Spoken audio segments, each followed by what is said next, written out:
Big changes are coming. The IB history exam is completely changing for 2028, and it's finally shedding its heavy baggage. If you're wondering why a travel channel cares about exam blueprint, here's the secret.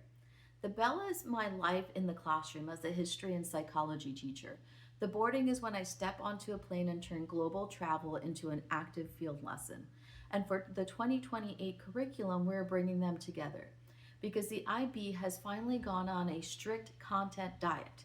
The focus is no longer about how many random historical dates you can violently cram into your brain the night before the exam, which is great because your flashcards were starting to look like a serious fire hazard anyway.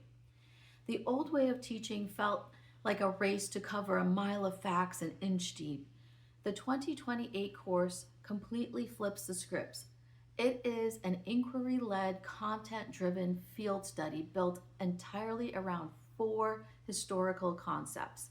Instead of just asking you what happened, the examiner explicitly grades you on how well you can navigate four vital questions.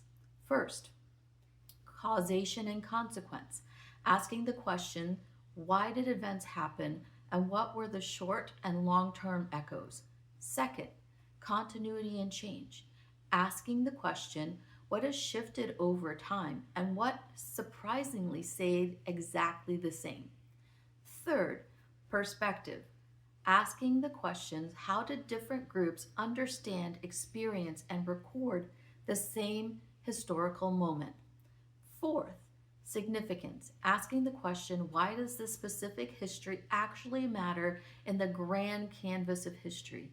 In other words, they are finally grading you on your actual thinking skills, not your ability to act like a human encyclopedia, which is incredible news for everyone whose internal hard drive is already full.